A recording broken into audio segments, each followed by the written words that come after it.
Barra de Opinión presenta.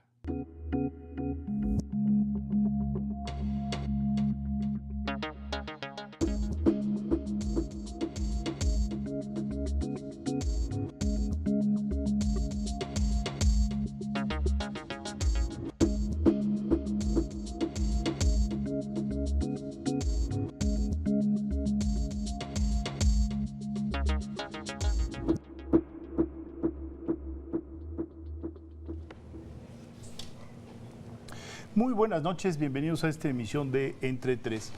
Como usted sabe, desde hace quizá un par de meses venimos llevando a cabo una serie de entrevistas con aquellos mexicanos que abiertamente han levantado la mano y han dicho: señores, yo aspiro a ser presidente de la República.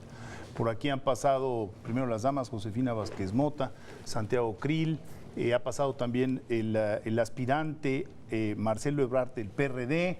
Y en fin, estamos haciendo una serie y el día de hoy tenemos el honor de tener aquí al secretario de Hacienda, Ernesto Cordero. Ernesto, muy buenas noches, bienvenido. ¿Qué tal? Muy contento de estar con ustedes. Sin embargo, antes de entrar en la materia hacendaria y en la materia de la política que se está gestando con vía a observar el 2012, es, yo creo, imprescindible, hubiera sido muy insensible no hablar de lo que ocurrió el jueves pasado en la ciudad de Monterrey. Un hecho que se viene a sumar a un encadenamiento de acciones que muchos quieren calificar de terrorismo. Y yo quisiera comenzar por esa pregunta. ¿Es esto terrorismo? Murieron 52 personas o 53 personas, 53 mexicanos inocentes, hasta donde sabemos, que no tenían ningún vínculo con lo que haya podido ser la relación entre el casino y las mafias que se mueven ahora en Monterrey. Pero el definir, el aceptar, el propio presidente de la República estuvo ahí el día viernes y utilizó esa palabra, terror. ¿Es terrorismo o no es terrorismo? Y si es terrorismo, ¿qué hacemos? No, yo creo que habrá que, desconozco las definiciones precisas de terrorismo, pero lo que sucedió aquí es que un grupo de criminales de manera cobarde, de manera desalmada, con el único afán de infundir miedo y terror en la población y bueno, con los dueños de estos negocios, ¿no? que habrá que ver, que habrá que investigar y ver cuál es el tipo de relación que tenían, pero pues sin ningún escrúpulo y sin ningún pudor y sin ningún miedo y sin ninguna conciencia, rocían de gasolina un establecimiento comercial y mueren 52 personas. Yo creo que más grave que esto, pues yo creo que pocas cosas. Y yo sí creo que hay que llamarlo por su nombre. Es un acto que infunde terror, calificaría como terrorismo, y desde luego que lo importante aquí es que pues se trata de intimidar al Estado, se trata de intimidar a la sociedad, cosa que pues de ninguna manera podemos permitir o tolerar.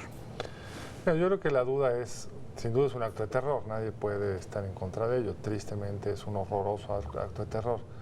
La pregunta es, como decía el secretario, ¿cómo definimos terrorismo? Si definimos terrorismo como una acción con un fin político explícito en una lucha contra el Estado por una demanda concreta, nacional o lingüística o religiosa o la que sea, pues esta no entra claramente en esa definición.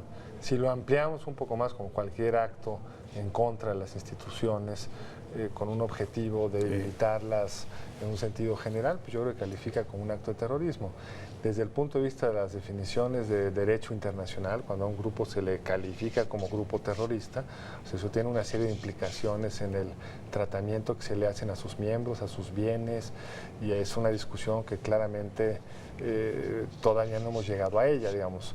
No está dentro, los Zetas no están dentro de los grupos denominados en la discusión internacional como terroristas, pero de que es un acto que es difícil calificarlo de otra forma, pues me parece que ciertamente es un acto con esa naturaleza y pone en la mesa de la discusión pues, cuál es la política correcta para enfrentar este tipo de grupos. Claramente ha habido un recrudecimiento de la violencia en lo que va de esta administración. Hay quienes dicen, los críticos a la administración dicen, es producto de lo que el presidente hizo en su acción a principios de su administración, de meter al ejército, declarar la guerra, golpear a los capos, etcétera. La otra visión, la de la administración, sería es que porque se estaba gestando esta violencia y veíamos este tipo de señales y entramos a Michoacán por la violencia que ya veíamos en ese grupo criminal llamado La Familia, tuvimos que entrar. Pero lo cierto es que la administración esperaba una caída en los niveles de violencia y lo que estamos viendo es que estos continúan creciendo y plantea un enorme signo de interrogación sobre cuáles son los instrumentos para enfrentar esto y lo que yo creo que a mí me interesaría ver al secretario de Hacienda cómo lo ve desde su silla, cómo ve desde su silla. ¿Desde la silla actual o de la silla esperada dentro de unos meses? Es una muy buena pregunta, desde las dos sillas. Primero desde la actual, porque el secretario de Hacienda tiene una responsabilidad real hoy. Uno de los temas acá es lavado de dinero. Hay toda una serie de dudas sobre la legalidad de muchos de estos establecimientos. Aunque se ha puesto el énfasis en la parte de gobernación y los permisos, pero hay una parte tributaria. Estos casinos estaban pagando el IEPS de juego o no. Si lo estaban pagando, pues quiere decir que eran legales. Y si no, ¿por qué la Secretaría de Hacienda no los había requerido? Es un IEPS muy alto, digamos. En fin, hay toda una serie de discusiones respecto a este caso concreto y luego hay cosas que están en el escritorio del secretario, como una ley de lavado de dinero. Llevamos 5 años en este conflicto, en esta guerra, en esta disputa y no hemos sabido procesar bien la legalidad respecto a cómo meter en orden un grave problema de lavado de dinero que hay en este país. No sé si estarían dispuestos a empezar por esto. Yo creo, Carlos, ahí que, y es muy importante señalarlo, yo creo que sin duda por ahí algunas voces sugieren que el gobierno es el responsable de la violencia. Yo creo que no pueden estar más equivocados. La violencia la generan los criminales, la generan las organizaciones delictivas. Ellos son los que generan violencia. El Estado, el gobierno reacciona ante eso, protege a la sociedad, evita de que estas bandas criminales, bueno, pues para ellos pues ya dejaron únicamente de controlar el paso de drogas de un punto a otro, ahora ya extorsionan, se meten primero pues en negocios que estaban en la, pues digamos, en la línea entre la legalidad y la ilegalidad, giros negros, ambulantaje, pero cruzan la línea y se meten pues con negocios legal y formalmente establecidos. Deja tú el casino, pues estamos hablando de notarios, estamos hablando de dentistas, de doctores, de hospitales, donde pues estas personas extorsionan claramente a la sociedad y es importante actuar. No puedes dejar, un Estado no puede hacerse la vista gorda, no puede pactar con ellos, es inadmisible, es increíble que por ahí existan voces que crean con una ingenuidad de verdad sorprendente, que nos van a dejar en paz y que bueno, pues podemos coexistir con ellos. Pues por supuesto que no, es un tema de que hay que defender el futuro de nuestro país, la viabilidad como un país de instituciones de nuestros hijos. Yo creo que no hay otro remedio, podemos discutir la estrategia, podemos ajustar la estrategia, podemos ver algunas vertientes, desde luego que eso es bienvenido y eso yo creo que se tiene que hacer en cualquier estrategia, no solo de seguridad, de cualquier cosa de política pública que hagas. Pero yo creo que el principio básico de que el Estado, el gobierno tiene que defender a su sociedad, yo creo que eso pues no debe haber cuestionamiento alguno y qué bueno que ha habido muestras de solidaridad, de apoyo al gobierno en esto que estamos haciendo en estos últimos días, que pasó algo verdaderamente horrible donde no podemos ni siquiera imaginarnos lo que, pues la pérdida de un ser querido en estas circunstancias. Pero eso es justamente, digamos, el cuestionamiento. Yo creo que yo coincido, a mí me parece inadmisible quererle cargar al gobierno federal la culpa de los homicidios que han ensangrentado al país. Yo creo que de ninguna manera podemos decir eso. Pero yo creo que sí debemos analizar cuál es la responsabilidad del gobierno para procurar la seguridad del país y de qué manera una estrategia de enfrentamiento al crimen organizado ha sido hasta el momento incapaz de reducir los índices de la violencia, que creo que es algo innegable. No hay manera de decir que tenemos cosas que festejar hasta el momento, porque México hoy es un país más violento de lo que era hace 5 años. Creo que es una reflexión muy válida y yo creo que vale la pena abordar el tema. Si el Estado y el gobierno entra y toma el control de algunas comunidades, de algunos municipios, pues es ante la falta de autoridad local que pueda defender a la sociedad y pueda enfrentarlos. Y bueno, el argumento pues donde ha entrado el gobierno federal con mucho mayor fuerza, pues es donde hay niveles de violencia importantes, pues es un poco como el tema de los bomberos, que por ahí escuché esa reflexión. Los bomberos siempre están donde hay fuego, pero eso no quiere decir que los bomberos hayan prendido el fuego. Los bomberos pero llegan sí, a controlar el fuego, y en la magnitud del fuego tampoco Pero lo depende de los curioso, bomberos, pero lo ¿no? curioso de acá es que sí hay una correlación, si hicieras un trabajo de correlación, entre días gobernados por el presidente Calderón y muertos asociados al crimen organizado. Tú y yo sabemos que correlación no es causalidad, pero sí es curioso que cuando los bomberos se vuelven más activos, hay más incendios. Y antes que los bomberos estaban como más, se hacían menos bien su Pero digamos, trabajo. los bomberos llegan donde está el incendio, no quiere decir que los bomberos... Sí, pero Ahora, la que es pregunta difícil es, de ¿apagan explicar? el fuego o no solamente no lo apagan, sino que se prenden otros incendios? Yo creo que eso es lo que hemos visto, que sí vemos más bomberos, pero vemos más incendios. Ha habido varios estudios, incluso aquí está Eduardo Guerrero, que han sistematizado, digamos, la causalidad, que no es mera coincidencia, porque también hay una causalidad entre la aparición del ejército, los golpes fuertes a los grandes narcos y cómo esto provoca que se dividan los cárteles y no solo eso, que aparezcan organizaciones locales. Eduardo hizo, ustedes recuerdan, un conteo de las organizaciones locales y de los cárteles y pasamos de 11 a 121 en el 2010. Es decir, yo creo que eso es indiscutible. Puede ser una consecuencia no deseada, no esperada, lo que fuera, pero es una consecuencia. Y después, bueno, lo que también se ha desnudado es que las entidades federativas invierten muy poco en seguridad y en justicia, porque el apartado viene, digamos, viene unido, pero pues hay entidades de la República que invierten 121 pesos por habitante en seguridad. Entonces, bueno, una cosa llevó a la otra y ahora el hecho es que tenemos un escenario en donde realmente las fuerzas locales parecieran incapaces frente a los impotentes, frente a la violencia que se ha gestado.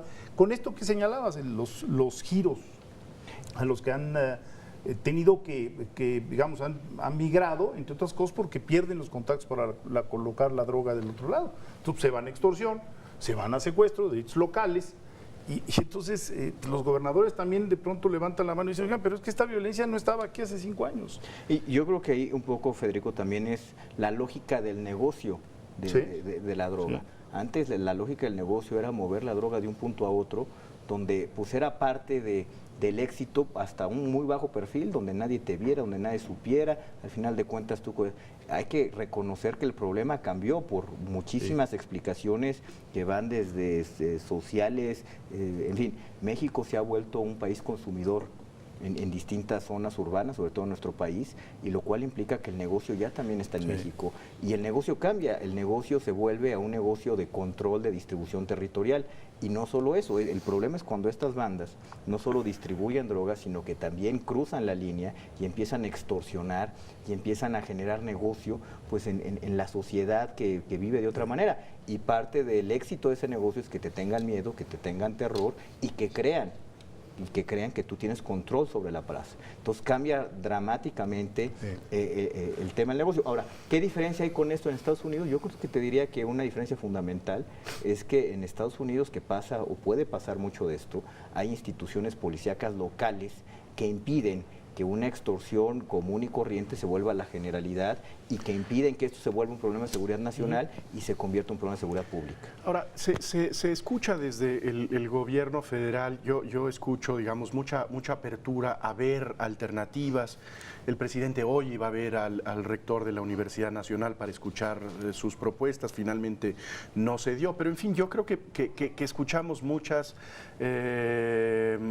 voces dentro del gobierno en donde se dice estamos dispuestos a escuchar. Pero en el momento de analizar objetivamente la estrategia, parece que el discurso es no hay más ruta que la nuestra. Y las rutas alternativas son la abdicación, la renuncia y la entrega del país a los criminales.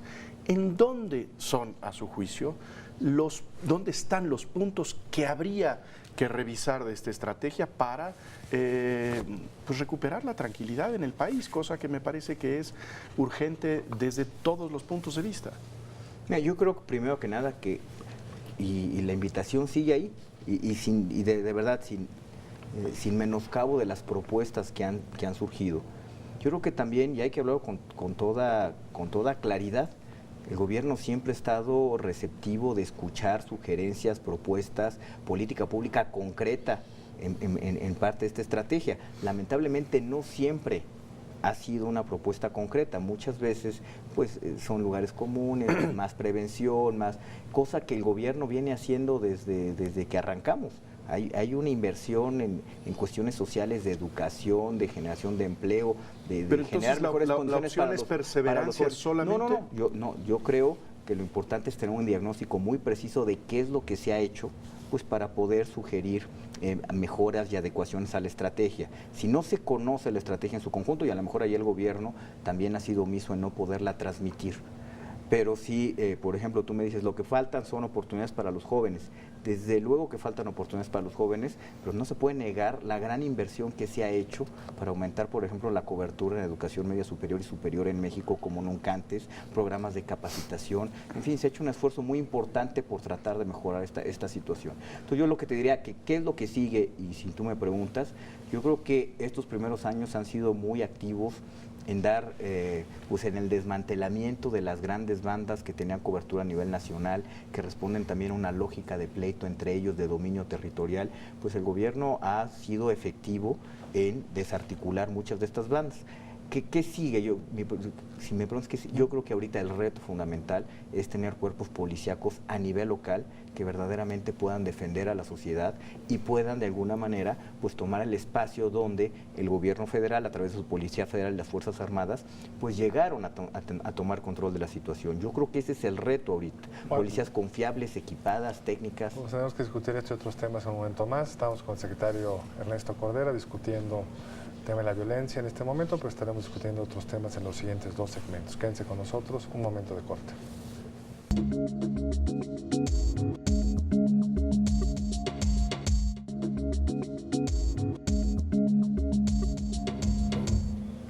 Aquí en Son Entre Tres con Ernesto Cordero, secretario de Hacienda. Ernesto, uno de los temas que están en tu responsabilidad es lavado de dinero.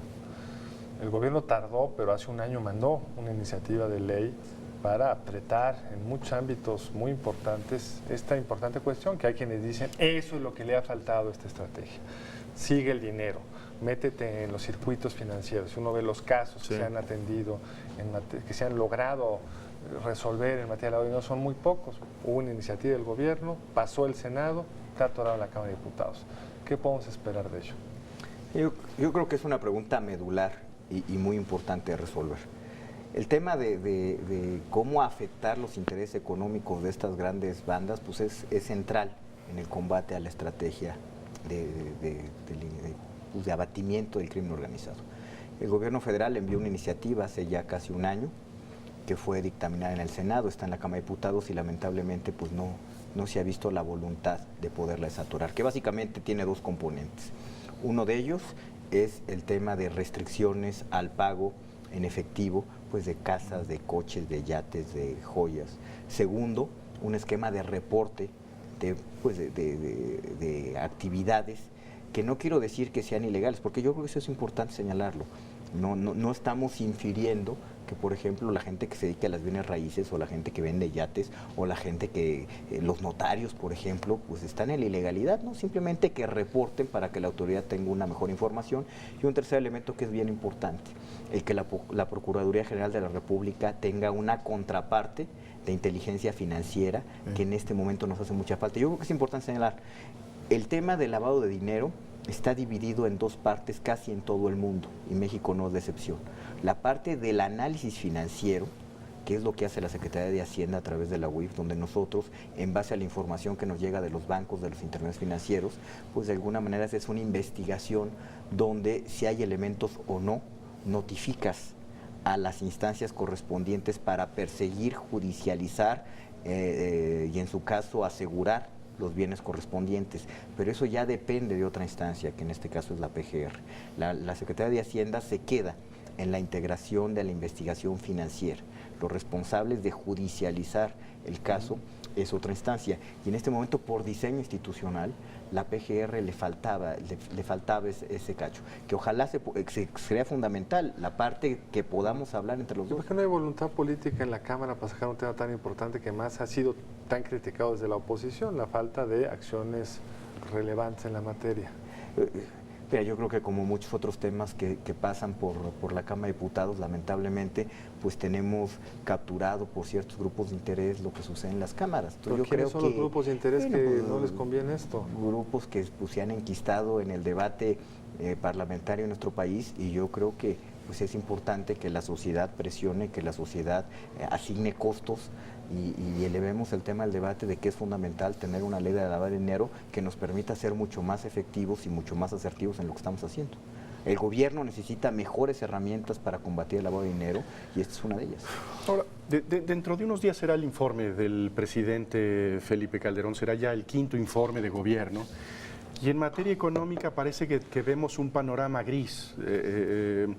Digamos, no estamos en una situación crítica como vemos al abrir la ventana en el mundo, en Europa, en otras partes del planeta, en donde están en situaciones verdaderamente apremiantes.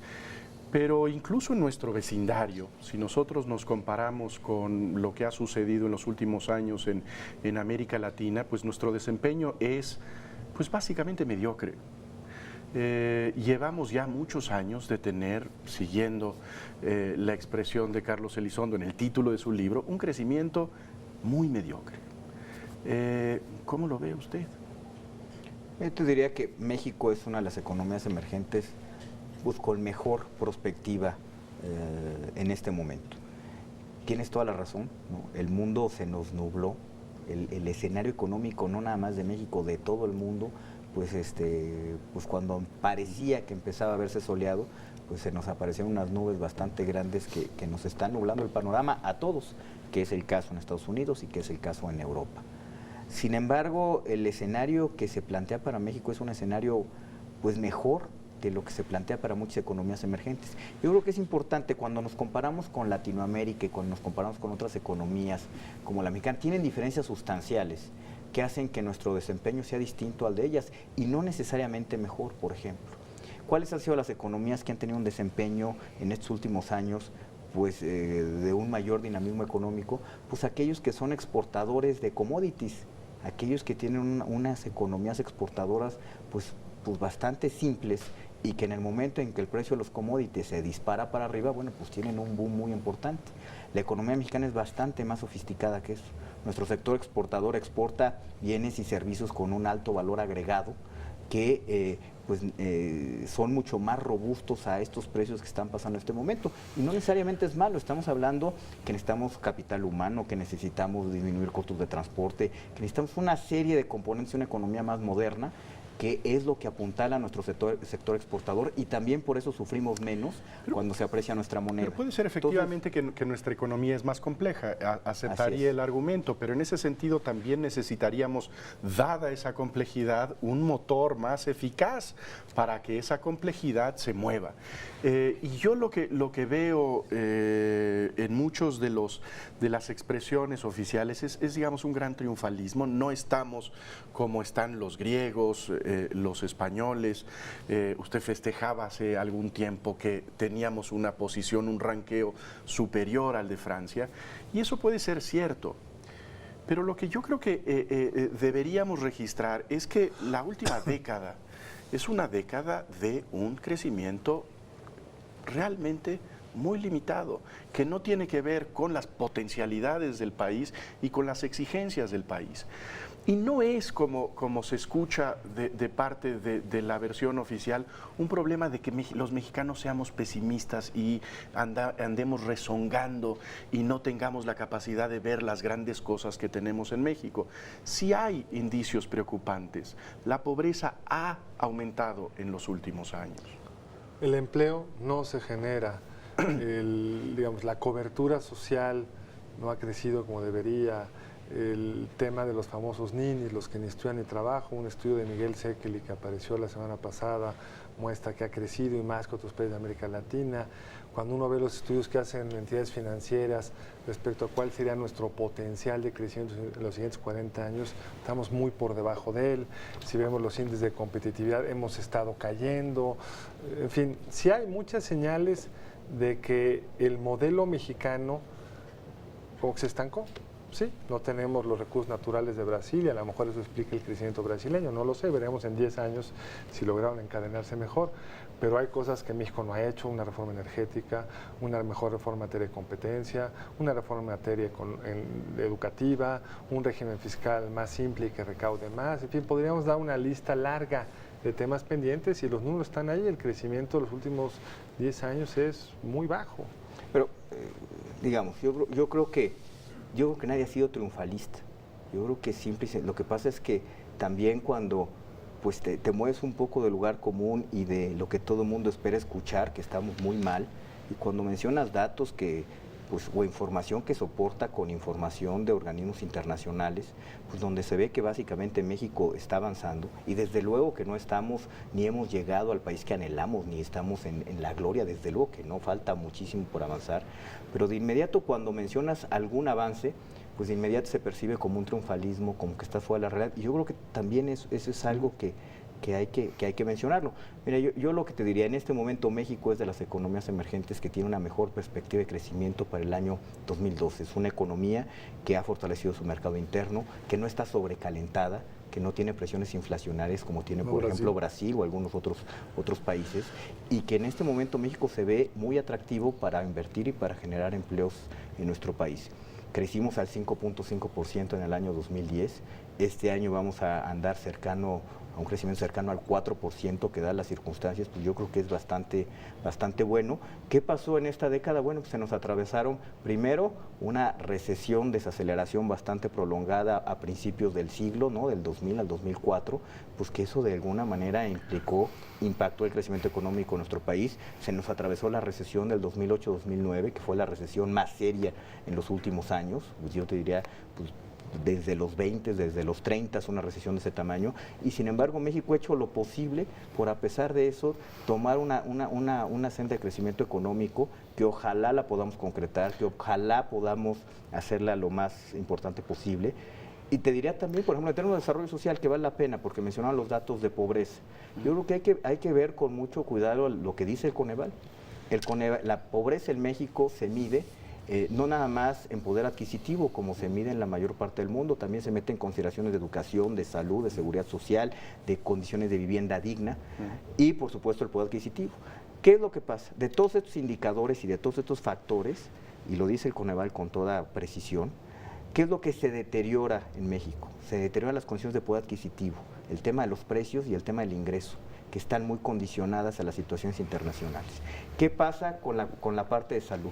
El Coneval lo establece, que han disminuido los mexicanos que tienen carencias en salud, han disminuido los mexicanos que tienen carencias en educación, han disminuido los mexicanos que tienen carencias en seguridad social, han disminuido los mexicanos que tienen carencias en vivienda. Es decir, cosas de política pública, cosas que dependen del gobierno y en lo que hemos invertido por muchos años, en estos últimos 4 años. Entonces, de alguna manera, sin ser triunfalistas, yo creo que vale la pena ponderar el esfuerzo que ha hecho este gobierno y que ha hecho esta sociedad también. Pero en este diagnóstico hay, digamos, este reconocimiento de las cosas en donde hemos avanzado y la asignación de responsabilidades a elementos externos. Nos vinieron de fuera los problemas. Pero la pregunta sería, digamos, en 5º año de gobierno, ¿vamos bien? ¿Seguimos con el volante en la misma dirección y lo único que hay que hacer es seguir con el pie en el acelerador? ¿O hay que dar un viraje y un viraje serio? Porque me parece que sí hay una deficiencia de un modelo que está dejando de abrir oportunidades, las oportunidades que podríamos tener. Yo, digamos, más allá del triunfalismo, ¿no? ¿Seguimos por aquí? Es decir, hay la idea de que vamos bien y solamente son cubetazos que nos retrasan, que vienen de fuera, y lo único que habría que hacer es perseverar y tarde o temprano llegaremos a donde queremos llegar. ¿O hay que darle una vuelta al volante? Yo creo que evidentemente hay que ver pues hacia dónde va el camino, desde luego, y el camino pues no siempre es recto utilizando el tema del coche. Yo creo que el problema es que traemos el freno de mano. Tenemos el freno de mano y eso impide que avancemos mucho más rápido. ¿Y por qué pusieron freno de mano? Y ese es el tema pues, que mencionaba Carlos hace un momento. Toda la incapacidad que tenemos en el Congreso de poder avanzar en las reformas que nos hacen falta, una reforma laboral, una reforma política, algo que le dé un dinamismo y elimine las fricciones que existen en México para generar empleo y para crecer. Entonces, pues es que yo creo que traemos el freno de mano puesto y eso es importante. Y desde luego, yo creo que ese era el lema del PAN ahí en el 2003, ¿no? Como toda la estrategia, como toda la estrategia y como todas las estrategias, yo creo que todos se deben de ir ajustando, todos se deben de ir adecuando, no hay nada escrito y hay que irlas Pero tú quieres ser presidente, ¿para qué? ¿Cómo vas a quitar ese freno de mano? ¿Qué significa quitar el freno de mano? ¿Significa hacer qué reformas concretas? ¿Por qué tendría alguien que creerte si van 2 administraciones panistas que no logran quitar el freno de mano? Entonces todo es un crecimiento inercial que depende de qué tanto llueve o no llueve afuera, digamos, son las condiciones externas las que explican. Tampoco creo que sea justo, Carlos, porque No, yo creo que el crecimiento económico en México, si crecimos al 5.5%, fue también por muchas cosas que hicimos en este país durante la crisis y antes de la crisis que nos permitieron capitalizar esta recuperación. Fuimos una economía que se recuperó muy fuerte por lo que hicimos. De acuerdo, pero ¿qué querrías hacer con la presidencia si la ganaras? ¿Qué le vas a proponer primero a los panistas y luego a Esa es una pregunta como para empezar el bloque siguiente, yo creo, ¿no? Porque tenemos nos están haciendo aquí señales de que tenemos ya muy poco tiempo, ¿no? Vamos a un corte y ahora regresamos, pero ya a hablar de cuestiones más de política con el secretario de Hacienda y aspirante a la presidencia de la República, Ernesto Cordero. No vi los dedos. Ahora regresamos. Sí, va a ser ahí.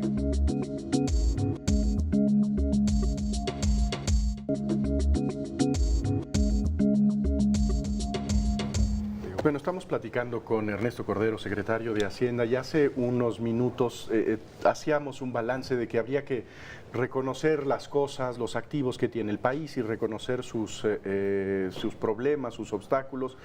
Y Carlos Elizondo planteaba hace un minuto, bueno, frente a estos problemas, ¿para qué quiere ser presidente de la República Ernesto Cordero? Y yo creo que sería una buena pregunta. Yo te diría que México es un país con un gran potencial, que yo creo que en eso coincidimos, en que no hemos sido capaces de crecer al potencial que tiene nuestro país. Y es importante hacer todo lo posible porque eso suceda. Y quedan pendientes una serie de acciones y una serie de reformas y una serie de cambios que tienen que realizarse para que eso pueda suceder. Necesitamos una economía que se ajuste a los nuevos tiempos, una economía más competitiva, una economía que favorezca la innovación tecnológica, que favorezca la inversión en capital humano, la inversión física, una economía un poquito más sofisticada y más compleja de no nada más invertir en infraestructura física, pues porque eso genera empleo, sino porque eso conecta mejor los mercados, porque eso genera condiciones de desarrollo regional, eso disminuye los costos de transporte, eso nos prepara mejor a un entorno bastante adverso, una economía que genere empleos. En la parte social, desde luego que tenemos que seguir avanzando en igualar las oportunidades para todos. En México, lamentablemente, y ya hemos avanzado, pero todavía el destino de un niño se determina en la casa donde nace. Yo creo que eso también hay que cambiarlo y hay que mejorar las cosas. Por la interrupción o digamos por la precisión a la pregunta de Carlos. En esta perspectiva de los ideales, ¿qué es lo que aporta Ernesto Cordero? Primero a la fórmula del Partido Acción Nacional y después ¿qué le aportaría al país? Particularmente partiendo de un conocimiento de México, de una experiencia. ¿Cuál es, por qué podría ser más eficaz Ernesto Cordero que Santiago Krill, que Josefina Vázquez Mota primero y después de los que están afuera de su partido? Me sumo a la inquietud de Jesús. En todo aspirante hay también, digamos, un cierto grado de seguridad y casi podría uno decir de vanidad, ¿no? Sí, bueno, señores, yo tengo un plus y es válido. O sea, tengo un plus frente a los contendientes internos, tengo un plus frente a los contendientes externos. Y yo creo que tener claro ese plus es muy importante. ¿Cuál es el plus de Ernesto Cordero? ¿Cuál sería esa diferencia? Bueno, evidentemente es difícil hablar de uno mismo. Yo te diría que en mi trayectoria pública siempre he dado buenos resultados, siempre he sido un buen ejecutor de política pública, he sido un buen diseñador de política pública, tengo experiencia en el Congreso, nunca he sido diputado, nunca he sido senador, pero por alguna razón mi vida profesional siempre ha estado muy vinculada al Congreso, he sido negociador pues, de muchos presupuestos, no únicamente de estos últimos 3 que me tocó como subsecretario de Egreso y como secretario de Hacienda, desde el 2000 en la Fundación Miguel Estrada Iturbide del Congreso, pues tuve la oportunidad de negociar varios paquetes económicos, conozco bien cómo funciona el Congreso, siempre pues he salido adelante en muchas de las negociaciones que se me han encomendado. Entonces conozco bien el Congreso, conozco bien la parte del diseño de política pública, sé cómo se mueve el gobierno, sé dar resultados, lo que se me encarga pues creo que... Pero el freno no lo has podido quitar. Pues porque depende de muchas otras cosas, Carlos, depende de muchas otras cosas, y yo creo que en ese caso, yo creo que esa crítica de por qué no se le ha podido quitar el freno, pues habrá que dirigírsela a quien tiene la mayoría en el Congreso en este momento, que es, digamos, otro partido. Y también yo creo que es importante mencionar, Carlos, que por un lado no le hemos podido quitar el freno de mano a la economía, puede ser que no, pero también tenía varios frenos puestos y le hemos quitado varios, ¿eh? O sea, no es que no haya podido avanzar la agenda legislativa de este gobierno, de los gobiernos panistas en los últimos 10 años. Ha habido avances sustanciales en la agenda legislativa del PAN en el Congreso, no hemos tenido mayoría y sin embargo hemos hecho que las cosas sucedan. Y ahí hay muchísimos ejemplos. Pero ¿cuáles serían las reformas pendientes? Porque yo diría que la reforma laboral. La reforma laboral. Yo creo que esa es la más importante. Quitarle derechos a los trabajadores. No, yo lo que te diría es hacer mucho más dinámico el mercado laboral de manera que sea más fácil generar empleos. ¿Por qué es eso? Porque que la gente entienda. Porque pues que sea más fácil contratar a un joven, a una mujer que no tiene experiencia. La gente oye, si ves las encuestas, es popular. Si tú ves las encuestas, cuando hablas de reforma laboral, en general es negativa la respuesta, porque se escucha cómo me van a quitar derechos. Es una reforma que no se ha sabido, creo, no hay una demanda popular por la reforma laboral. Bueno, desde luego, pero también no... Las reformas estructurales de nuestro país, pues si fueran un concurso de popularidad, pues no hubiéramos hecho ninguna. Entonces, en este sentido, ¿qué es lo que hace una reforma laboral? Yo creo que no le quita derechos a nadie, al revés, le da la oportunidad de tener un empleo formal a un joven, a una mujer, a alguien que no tiene experiencia, a alguien que difícilmente en un marco laboral tan rígido le van a dar una oportunidad de un empleo, y eso es lo que nos va a estar. Ahora, las reformas que necesita el país no son concurso de popularidad, efectivamente, pero sí tienen que pasar pruebas de popularidad y sí tienen que pasar pruebas de respaldo político. Tienen que pasar primero pruebas de respaldo electoral, en el 2012 habrá una prueba, y después tienen que pasar la prueba de la negociación en el Congreso. ¿Cómo se le hace para que, si de acuerdo a su visión hay un freno en el Congreso, cómo se le quita? ¿Tenemos que cambiar las leyes o estamos a la espera de que ahora sí gane la mayoría un partido político y coincida la mayoría en el Congreso y en el presidente para que no haya freno y a lo mejor solo acelerador? Yo creo que es una muy buena pregunta. Yo creo que, bueno, desde luego que si tienes la mayoría en el Congreso eso resuelve muchísimo, pero por lo que se ve, yo creo que difícilmente algún partido va a tener la mayoría en el Congreso. Yo creo que el tema de los gobiernos divididos en el Congreso llegó para quedarse y yo creo que más bien hay que tener el diseño institucional correcto para poder resolver pues los temas que tienen que resolverse desde el Congreso, haciendo el diseño institucional correcto en el Congreso, donde, por ejemplo, bueno, pues exista rendición de cuentas, donde, por ejemplo, exista la posibilidad de iniciativas prioritarias por parte del Ejecutivo, donde el presidente mande una propuesta, una iniciativa, y el Congreso tenga la obligación de dictaminarla a favor o en contra, de manifestarse, de decir por qué sí, por qué no, y de pronunciarse y de tomar las decisiones. Yo creo que no hay recetas mágicas, y yo creo que y quien te diga que él sí va a poder en el Congreso por su gran capacidad negociadora, por su liderazgo, sacar todo esto, pues yo creo que también vive en otro país donde no hay contrapesos. Discretamente nos lo dijo Felipe Calderón por esta mesa hace como 6 años. Nos habló de su experiencia en el Congreso, de su conocimiento como diputado, pues, de lo que conocía. Habría que ver exactamente nacional, qué ¿no? fue lo que dijo el candidato Calderón en ese momento. Yo lo que te diría que yo creo que el tema de subir al debate público y al debate de la sociedad estos temas y hacerle muy costoso a los legisladores el que no avancemos en una agenda que es necesaria para el país, yo creo que ese es el camino, independientemente de cómo estemos gobernando. La pregunta es, pues, ¿bajo qué gobierno pues va a ser más proclive o va a ser más fácil que haya un debate público de estos temas? Ahora, decías tú que se ve difícil que un partido tenga mayoría en las cámaras. Hoy las encuestas te podrían arrojar, si se sostuvieran hasta el día de la elección, una posibilidad de que el PRI ganara las 2 cámaras y la Ciudad de México. Ese es un supuesto muy heroico, Carlos, si se sostuvieran de aquí al día de la elección. Por eso, si se sostuvieran. Entonces ahí estaríamos pidiendo frenos de mano, ¿no? En ese contexto. Yo lo que te diría es que, bueno, pues falta mucho. Yo creo que no es el primer escenario donde pues a un año de la elección pareciera que están decididas las cosas. Yo creo que falta bastante y yo dudo mucho que se sostengan pues estas intenciones de voto como están en este una momento. pregunta que además creo que está en la boca de muchos mexicanos. ¿No sientes que es incompatible por momentos la función de secretario de Hacienda con la de aspirante a la candidatura del PAN?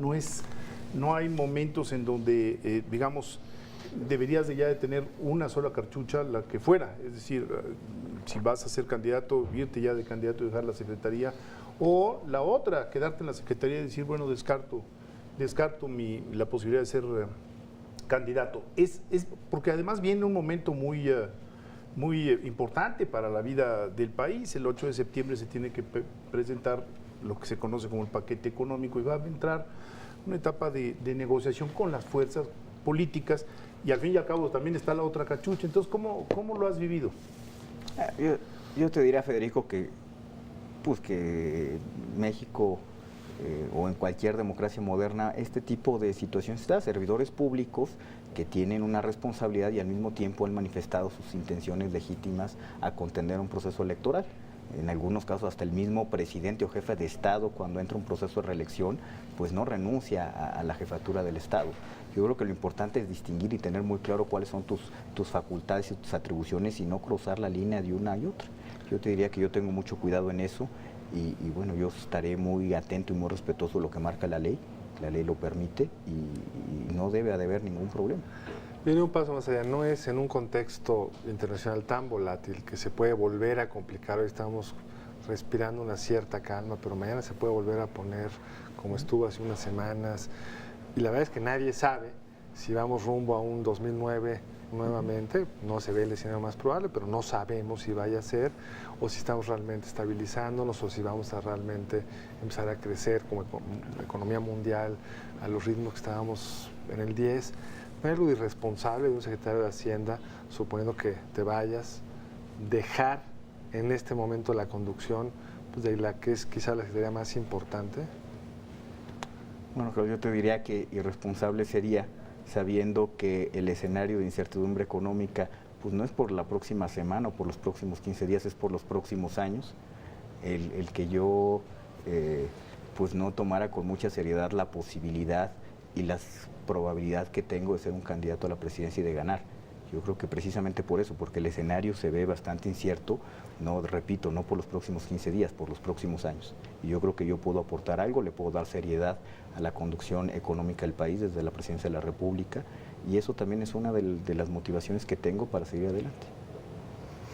Ahora, ¿cuál verías que es la bandera de Acción Nacional en el 2012, después de ya 2 sexenios en donde, digamos, las banderas que pudo haber tenido como el Partido de la Alternancia, de la transición democrática se han deslavado y que ya tiene 2 sexenios de responsabilidad? ¿De qué manera puede Acción Nacional generar entusiasmo, generar una nueva ola de votantes cercanos a Acción Nacional cuando, por ejemplo, los jóvenes empiezan a ver a otras opciones?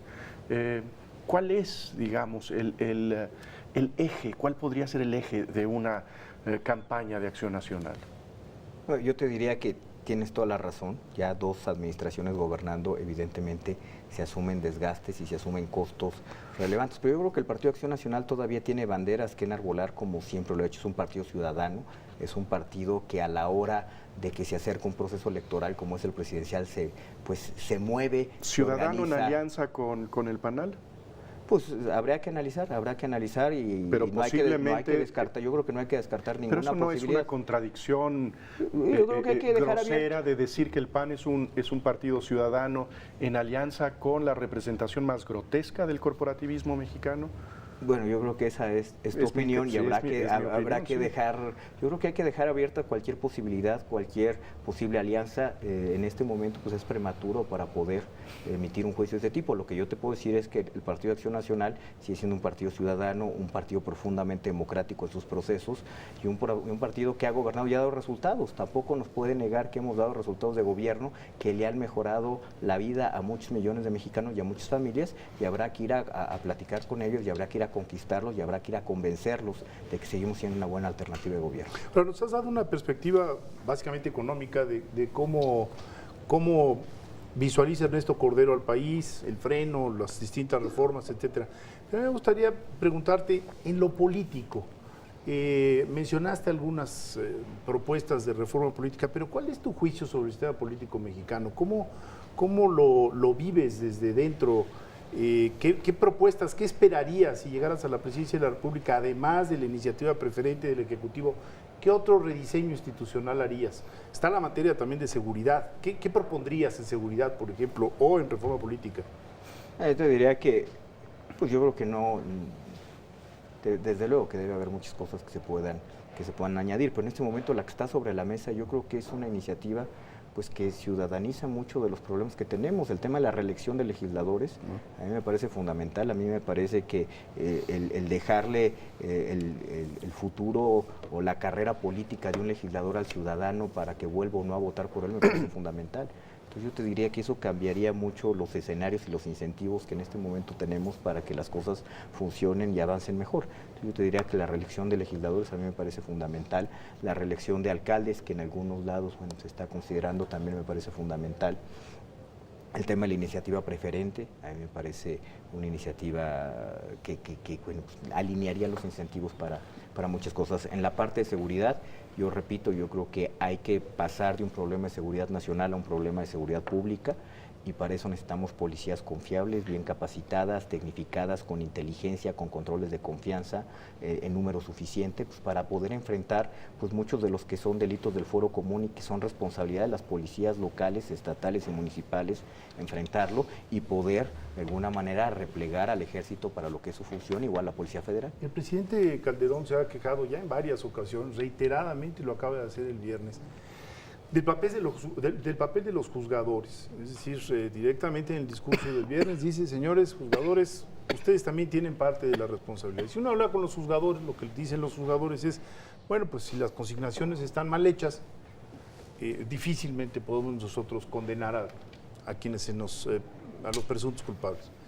Y en ese contexto, porque es un peloteo de responsabilidades que ya lleva algún tiempo, ha surgido la posibilidad de crear una fiscalía especial, independiente. ¿Qué opinas al respecto?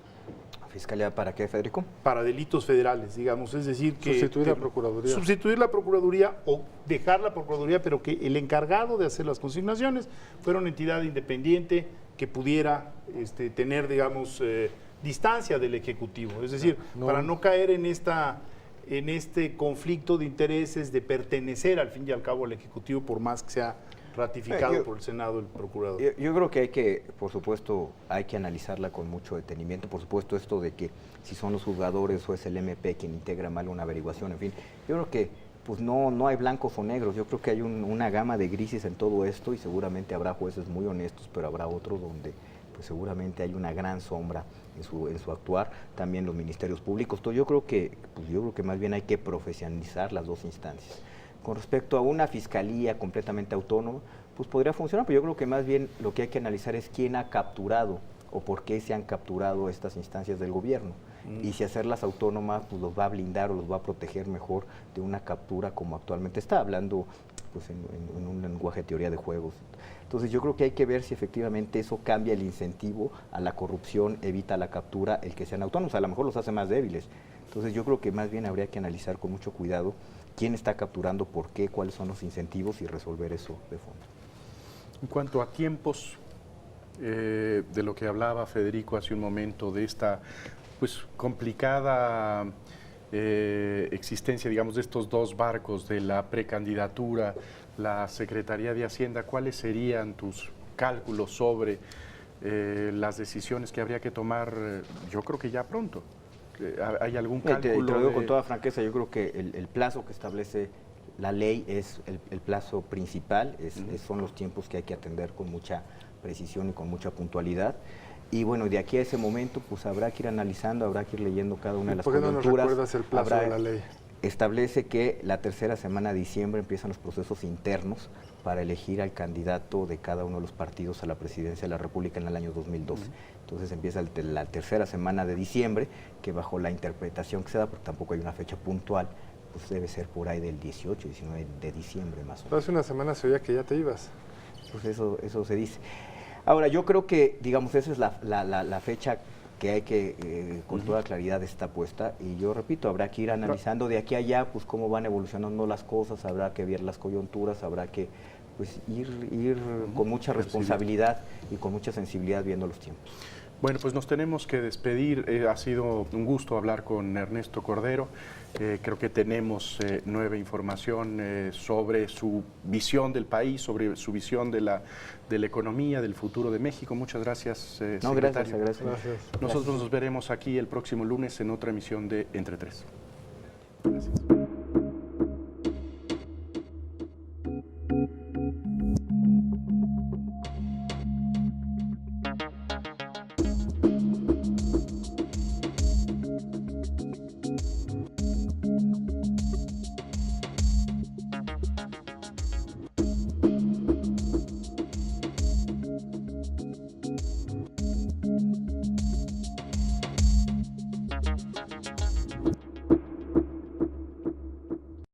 Barra de Opinión presentó.